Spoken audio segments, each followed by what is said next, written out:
बाहर काट के दिखावा सही तरीके नाल यूट्यूब ਦੇ ਉੱਤੇ ਰੈਗੂਲਰ ਕੰਮ ਕਰੇ ਸੋ ਡੇ ਮੈਂ ਬੁਲੇ ਨਾ ਖੜਾ ਨਾ ਮੇਰੇ ਪਿੱਛੇ ਜਿਹੜਾ ਬੈਕਗ੍ਰਾਉਂਡ ਦਾ ਸ਼ੋਰ ਹੈ ਨਾ ਉਹ ਤਾਂ ਸੁਣਾਈ ਕਹਿਣਾ ਲੈਣਾ ਪਿਓ ਜੀ क्योंकि अस्सलाम वालेकुम मैं मोहम्मद इरफान उम्मीद करना सारा ठीक हो तो तबीयत ठीक हो जी भैयान देखते पे हो कि मैं धा धूते कपड़े गीले की थी खड़ा सारे क्योंकि आज इतनी गर्मी आई पे बहुत ही शदीद गर्मी आई आज व्लॉग में स्टार्ट करना पिया तकरीबन टाइम थी ना पिया 4 साढ़े 4 का तो फर्स्ट टाइम काफ़ी गर्मी आई पी मैं ही वजह तो व्लॉग स्टार्ट नहीं कर सका मैं एक बारी गर्मी थम में सी क्योंकि जुलाई का महीना चलता पिया है फुल बेइंतहा गर्मी होती है इनके तो कोई छक वाली गाल कह नहीं बाकी लव यू थी या गाइस ते आज जी वीडियो है ना बड़ी इंटरेस्टिंग थी वाली है आज तो एक तो मैं दसना पिया कि अब ती तुसा आवाज़ को इनहेंस किवें कर सकते हो दूजा मैं आज वीडियो लेदा पिया यूट्यूब के उत्ते वेले मुंडे ने जी गाल की ना कि टिकटॉक के उत्ते 1000 फॉलोवर थी सी क्या थी वो आता पिया 300 3000 इतने सुना मैं सीधी साढ़े 10,000 फॉलोवर थे ना कोई $300 नहीं मिलता क्योंकि वो मोनेटाइज थी सी उस तो बाद अगर उन्होंने अकाउंट है पिया सेम है पे उन्होंने को मोनेटाइज वगैरह था वाल उन्होंने अर्निंग थी सी क्योंकि वो सिर्फ अपने फायदे वास्ते करना पे क्योंकि इतना बड़े स्टार थी उन्हें बावजूद ही कूड़ मार दे एक आवाम को करना के सारा पार्टनरशिप चैलेंज है पिया मेरी मैसेज दा दे मेरा कि जल्दी लेकिन ओ खुदा दा खौफ कर वेला मुंडा कोई अच्छा कंटेंट बना गाइड अच्छा कर उन्होंने को सीधी रसा मैं डेली दी बेस से रोजाना दी वीडियो रेखा जेडी अपलोड करना है लेकिन जेड़ा ये टिकटॉक के बारे में आया ना ये भैया बिल्कुल गलत है कोई $300 अर्निंग नहीं मिलती 10,000 फॉलोवर थे मोनेटाइज थी ना को उस तो बाद वन अर्निंग स्टार्ट थी ये क्या खाना बताए दाड़े पे ही निकालना पर मैं तक करा फीवर मेरा भतीजा है भी कजन दा पोतरे दाने खाने पे तो 7-20 मिनट भी लोग बने आ ये चाहते आते खाने ये स्पेशल मेरे कितने चाहते हैं और आई कहने कितने चाहते हैं स्पेशल भाईजान चाह क्या है क्योंकि मेरा लाडला भतीजा है यही वजह ना सर नाल वीडियो वगैरह बड़े रहे बने तो वजह सारी पार्टनरशिप बनी खड़ी है कोई चीज़ हो ना तो वो मैं को बगैर दिखे रह नहीं सकता यार मैं तो दसाया कि मैं तो दसाया कि तुम आपकी वीडियो को बेहतर किवें बना सकते हो आपकी वाइस जी मतलब मैं बुले ना खड़ा ना मेरे पिछू जो बैकग्राउंड का शोर है ना वो तो सुना ही कहना लेना पियो सी क्योंकि सिर्फ मेरी आवाज़ ही क्लियर आनी पई हो सी उनकी वजह यह है कि जिस टाइम आप वीडियो एडिटिंग करें ना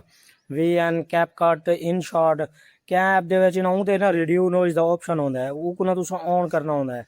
वो किवें करना होंदा है क्योंकि अक्सर भरा ना जेडे मतलब कि वीडियो एडिट करेंदे ना और जिवें आपां वीडियो टाइम लाइन ते घेंदे वेने उहदे उत्ते ना तकरीबन काट कूट ते मतलब वो एडिट कर देन हूँ क्लिप दे रिड्यूस नॉइज़ करें इवें नहीं करना भाईजान वो ना मतलब वीडियो तुसां मतलब जेडी टाइम लाइन ते लैके आने आपां उहदे ना एक्सट्रैक्ट ऑडियो दा ऑप्शन होंदा थल्ले वो को ना अलहदा करते ऑडियो दा रिड्यूस नॉइज़ करना होंदा है उसके बावजूद थोड़ी मतलब आवाज़ क्लियर और बिल्कुल साफ है बाकी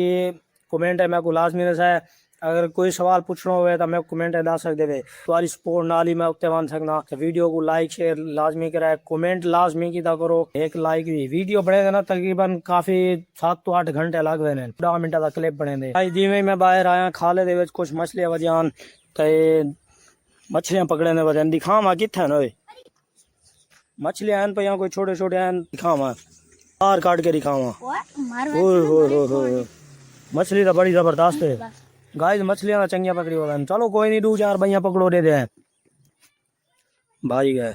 भाई यार ये मैं सीधे जितने भी लोग पैन भावे वेला मुंडा पिया उन्हें तो इतना एक दसाया उसी तू सोनी वीडियो दी भी उसी उन्हें दसाया उसी मैं फलाने ऐप तो किकस्टार्ट पिक्सल लैब ही तू थंबनेल बड़े ना जितने भी सोशल मीडिया ऐप पेन कैप कर तू एडिटिंग करे ना लेकिन उन्हें ये करना दसाया तरीका किवें इस्तेमाल किवें करना है वीडियो दी पिछू बैकग्राउंड शोर खत्म ही किवें करना है इतने एक ट्रिक वाजे कोई नहीं दसेना मैं तो गारंटी ना दसना पिया क्योंकि भैया मेरा काम है सीधी मालूमात दुरुस्त लेना आप वो काम नहीं कि थंबनेल तो कुछ लिख दूँ तो वीडियो के अंदर कुछ होए जिवें मैं खुद अप्लाई करना अपनी रियल लाइफ के और तुहाडे नाल भी मैं शेयर करना ताकि मेरे रेगुलर व्यूअर है ना देखने वाले क्योंकि तुम मेरे नाल जुड़े हुए मैं तुहाडे नाल कोई भी डिस्कसिंग मालूमात होने मैं तुहाडे नाल शेयर करना क्योंकि मेरी अपनी वीडियो एडिट करना उमें तुहाकू दसना ताकि तुसा भी उमें अपनी वीडियो बना सको हुण ये तुसा दे गिनो कि स्टूडेंट मतलब स्कूल बाल पढ़न वेंदा तकरीबन 35-40 एक बाल एक क्लास दे विच होंदा है उहदे विच कोई एक तो दू ही कोई डॉक्टर बनदा या इंजीनियर बनदा या कोई भी कैम ऑफिस काम करदा है सारे मतलब 35 बाल नहीं बनदा ये बिल्कुल सेम ही तरह है भई